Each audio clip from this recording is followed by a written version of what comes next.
Hey guys, I'm Jay, and today we're looking at a damn handsome Boker Plus Griploc, model number 01BO044. So let's jump into it with the features, then we'll compare this to some other knives. And now make sure that you stick around until the end because you will want to see the full specs on this. And if you're a subscriber, you might even see your name at the end in the credits. How about that?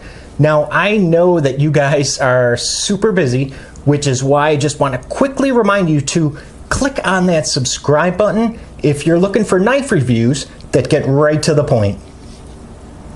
Now, the Boker Griploc is a G&G Hawk design, and those are the same fellas that are responsible for the buck marksman that you see here. Remember this one?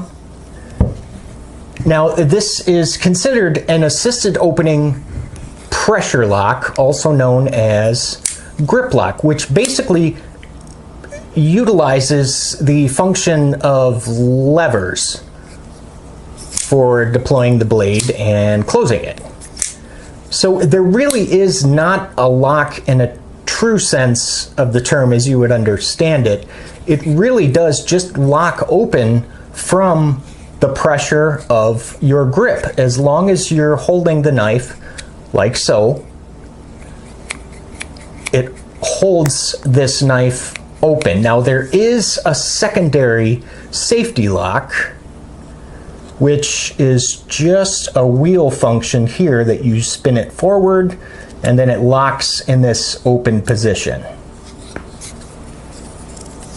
Deployment is accomplished with either the thumb studs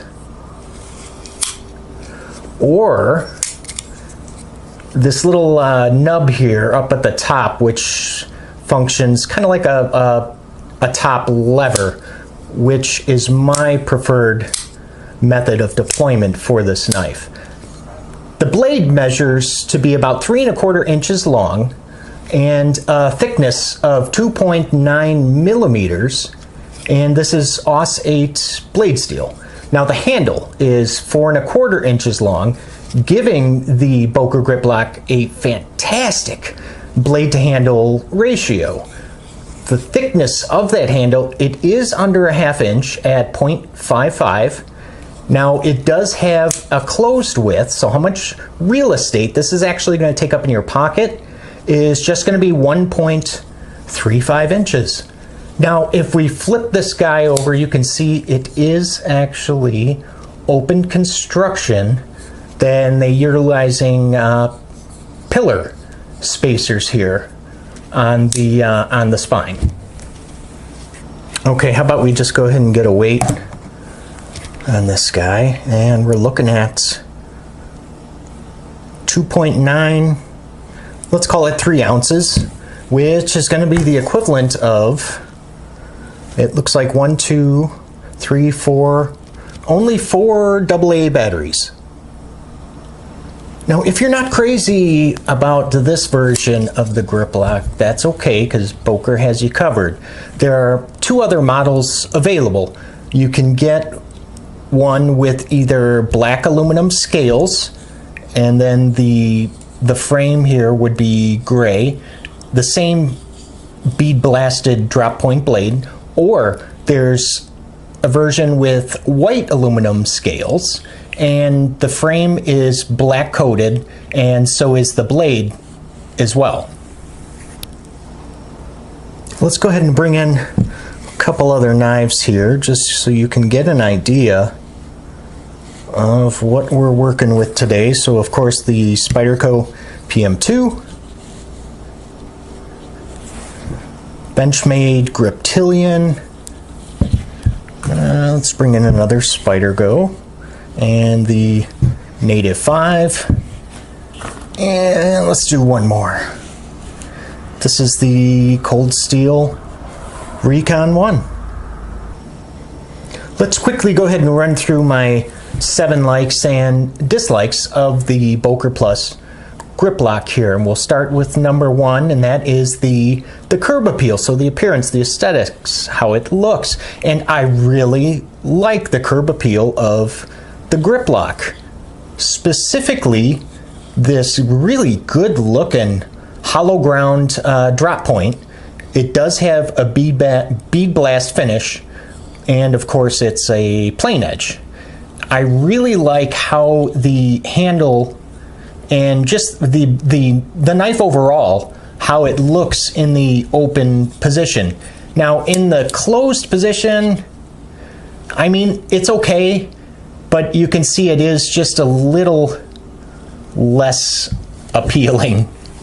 And number two, the materials, which I also like. I mean, does the blade steel for a knife like this, honestly, does it really matter? I mean, when you're working with this kind of innovation, I don't know, I guess just to me, I really don't care what kind of steel is on this blade. I mean, outside of, okay, let's say like 440A, but they did go ahead and utilize AUS 8, which, you know, is fine. It's not my favorite. It's not the worst. Could it have been better? Sure. But then also, you know, that would raise the price. So for me, AUS 8 is just fine. And I really like how they did go with the aluminum for the frame of the Griploc. That really helps to reduce that weight.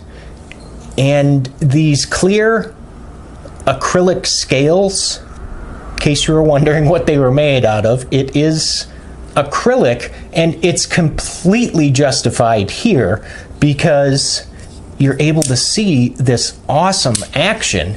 I mean, if you had one of the other two models with the aluminum scales, you would not be able to see all of the levers at work here on the Griploc.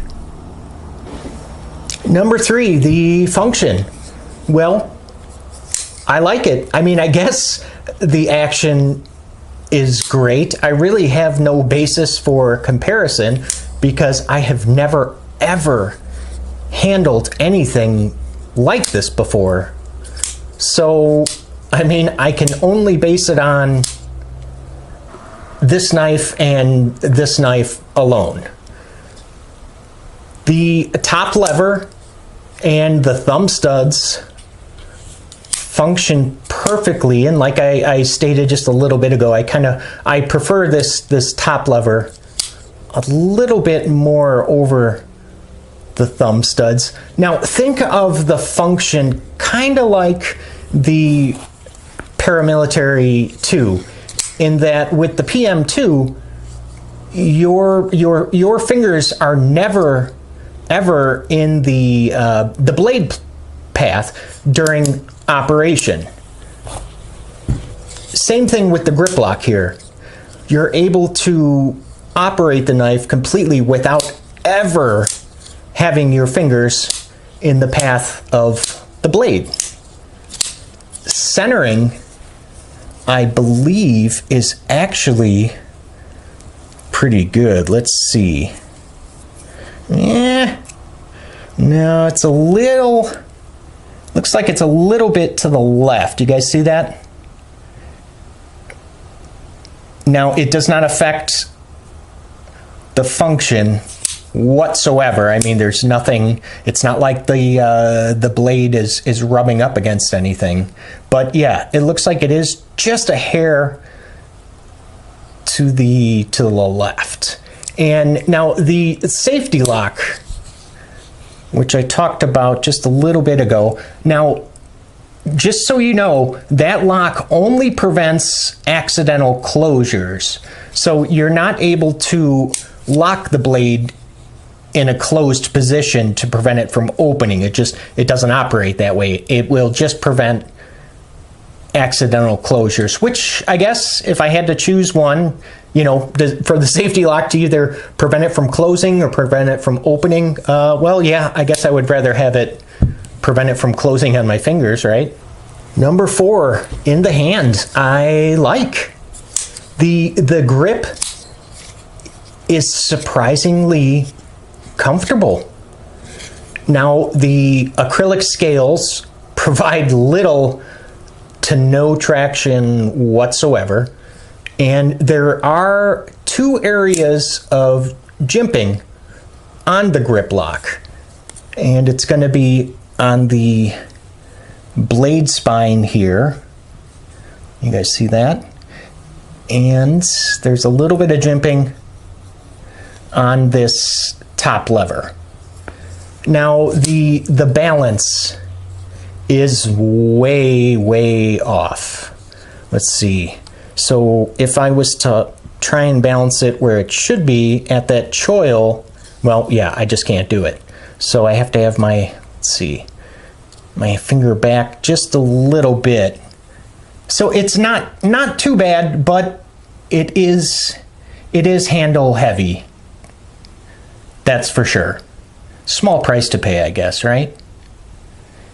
And Boker did give us a finger and a sharpening choil as well. Number 5, in the pocket. This is going to be my first gripe. Yep. I do not like this in my pocket. Now, I understand the clip, and I understand why it was designed this way, but I don't like it at all. I mean, since there's no, see if you guys can get a shot of that, there's no like upswept lip to assist with getting that over the fabric of your pocket. Yeah, so you're unable to kind of slide this into your pocket. What you have to do is, you see there's like a lever here up at the top. So you push on that, kind of like a, what, like a binder clip, I guess. So you do this, and then you're able to put it in your pocket. So that's why, I mean, I understand why it's designed the way that it is. I mean, you don't want to put too much stress on these screw holes in the acrylic scales. So I do get why it's designed this way, but just not a fan. And now it is tip up only, and it is for right-handers and lefties alike.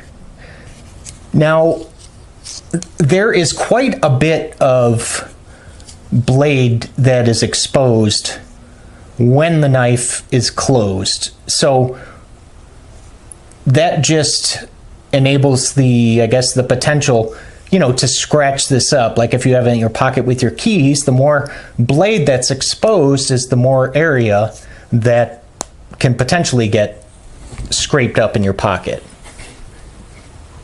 And number 6, the weight. 2.9 ounces is, well, let's face it, that's impressive. That's really, really light. You will not notice this in your pocket if you do decide to carry it. Very light. I love the weight. And finally, number 7, the price, which I like as well.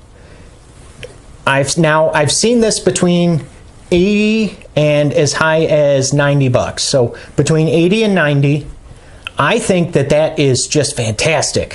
For this kind of innovation, I mean, are you kidding me?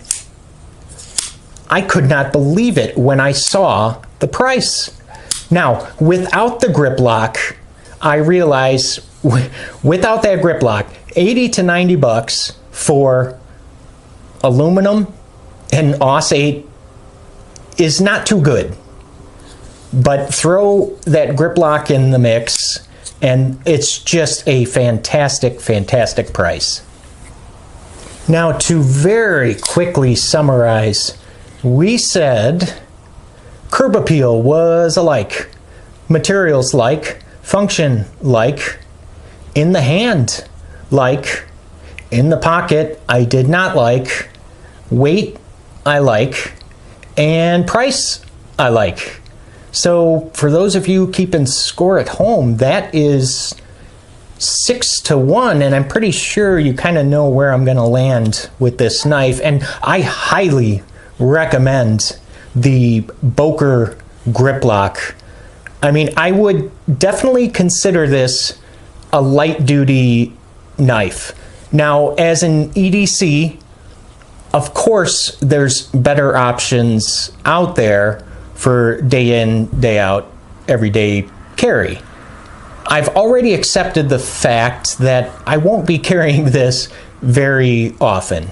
I mean, as a potential collectible or safe queen conversation piece, I would say heck yeah for 80 to 90 bucks.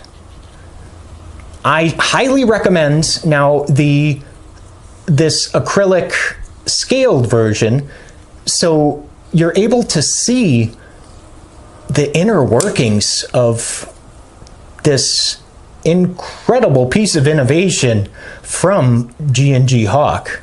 I mean, what's truly amazing here is the lack of compromises for the sake of engineering. And what I mean by that is that this knife is not only a blast to fondle, but it functions, it's very functional as a tool, it's comfortable in the hand, and I mean, come on, it's not bad to look at all.